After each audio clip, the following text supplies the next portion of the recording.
आप अपनी बारी पे बात करें कायदे के खिलाफ, मैं बात कर रहा हूं। हम सब ने आपका 8 घंटे की तकरीरें सुनी। जवाब दे देंगे। असद कैसर जी, सर आपने कल मेरा नाम लिया, मेरा पार्टी का नाम लिया, आप आराम से सुने। इस बात की जवाब हमें दे, इसलिए हम बड़े फिक्रमंद हैं कि ऐसे तो नहीं हो सकता कि कप्तान ऐसे हरकत करे। आपके पास इसका जवाब होगा इंशाल्लाह। तो अचक ज़ाहिद साहब ने भी हमारा कॉन्स्टिट्यूशन पढ़ा, उमर कायदे हिज़्ब इख्तिलाफ भी कॉन्स्टिट्यूशन, तो कॉन्स्टिट्यूशन हम सब के लिए है। अगर मैं उस कॉन्स्टिट्यूशन को वायलेट करता हूं, don't force me to take action against you. अगर मैं उस कॉन्स्टिट्यूशन,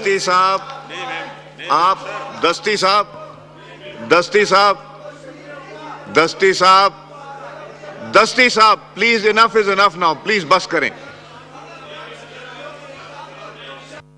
माइक खोलें बिलावल साहब। जनाब स्पीकर, अगर मैं उस कॉन्स्टिट्यूशन को वायलेट करता हूं तो मुझे सजा दिलवाए, 100 दफा मुझे सजा दिलवाए। अगर कोई उस तरफ से इस कॉन्स्टिट्यूशन को वायलेट करता है तो उनको सजा दिलवाए। अगर आर्टिकल 5 के बहाने से कॉन्स्टिट्यूशन वायलेट करके अदम एतमाद के वक्त ये हाउस डिसॉल्व किया जाता है तो कॉन्स्टिट्यूशन वायलेट हुआ है। अब हम अगर ये हम पे जमहूरियत की बात करेंगे, आइन के बारे में बात करेंगे, तो मैं इतने ही कहूंगा कि who the hell are you to talk to me?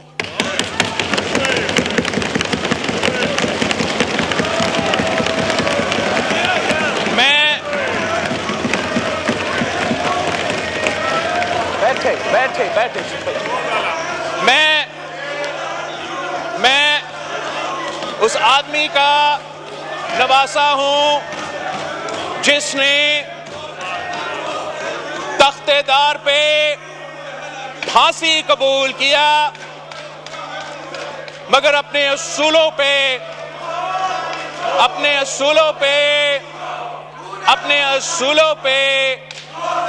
सौदा नहीं किया। ये जो लोग यहां हैं, जो एहतजाज कर रहे हैं, जो पिछले 3-6 महीनों से इनको जमहूरियत और आइन याद आ रहा है, वो लेक्चर देना चाहे तो एक दूसरा को लेक्चर दे, वो हमें कम से कम लेक्चर ना दे, वो हमें ना बताए।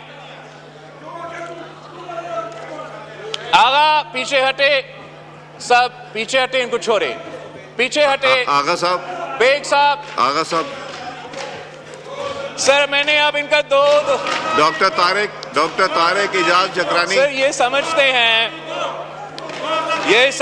हैं कि ये हर किसी पे झूठा इल्जाम लगाए और हम जवाब नहीं देंगे। जनाब स्पीकर, हम जवाब देंगे, इनका झूठ को एक्सपोज करेंगे। और हाँ, जब इनको कोई तकलीफ होगा, जब इनके ऊपर कोई जायज कंप्लेंट होगा, तो इनको नजर आएगा कि मैं सबसे पहले उनके साथ खड़ा होऊंगा। मगर जब वो आइन को तोड़ेंगे, जमहूरियत के खिलाफ कोई काम करेंगे, तो सबसे पहले मैं वो आदमी होऊंगा जो उनके सामने खड़ा होऊंगा। आखिर पे जनाब स्पीकर, मैं इस किस्म के हरकतों से खुद तो मायूस नहीं होता, मगर पाकिस्तान के अवाम इस किस्म के हरकतों को पसंद नहीं करते। वो ये पसंद नहीं करते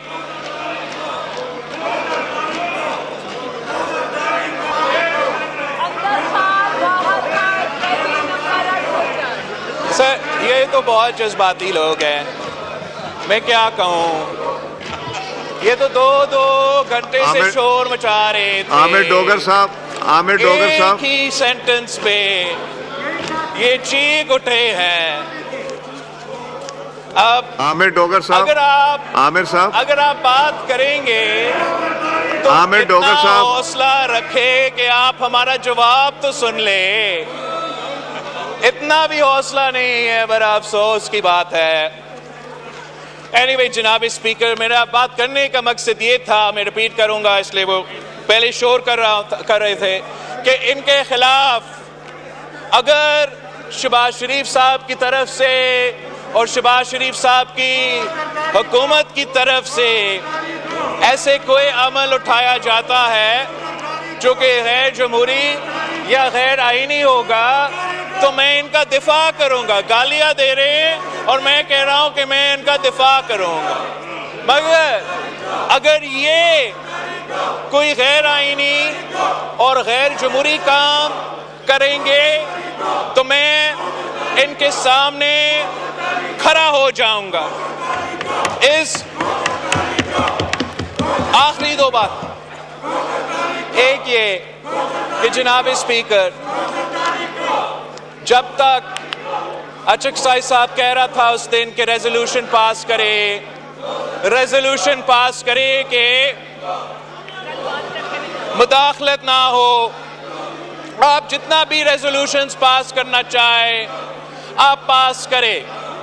जब तक सियासतदान दो चीजें नहीं करते, एक, हम एक दूसरे का अगर सियासतदान इज्जत नहीं करेंगे तो कोई और हमारा इज्जत नहीं करेगा और ना ही हमें वो उम्मीद रखना चाहिए किसी और से कि वो हमारा इज्जत करेंगे।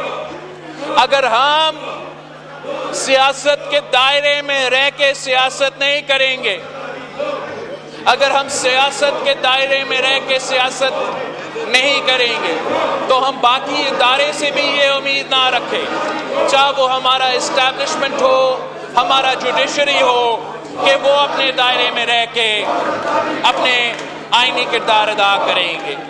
यही वजह है कि हम सब पे, हम पे और इन कार्टून्स का फर्ज है कि हम मिलके अपना फर्ज अदा करें इससे पहले कि हम दूसरों पे तंकीद करना शुरू कर दे।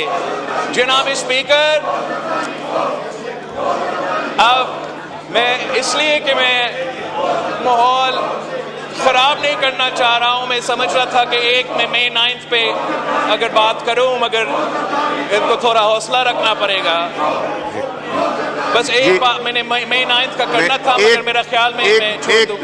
बिलावल साहब एक सेकंड रुकें। डोगर साहब, एक सेकंड, मैं कर दूंगा, आप लोग तशरीफ रखें। जो एक्सपंज करने वाले होंगे किसी की तकरीर में मैं जरूर एक्सपंज करूंगा, मगर आप इधर रहें, उनको इधर रहने दें। आई don't want any physical contact. जो एक्सपंज करने वाले अल्फाज होंगे मैं एक्सपंज कर दूंगा, मगर प्लीज अलग-अलग, I don't want anyone to touch anyone. ये मैं देख लूंगा प्लीज। अब आप लोगों का प्रोटेस्ट हो गया, अब करने दे। मैं जो होने वाला होगा इसके अलावा भी बहुत अल्फाज है, मैं कर दूंगा, मैं वो करूंगा जो होने वाले। प्लीज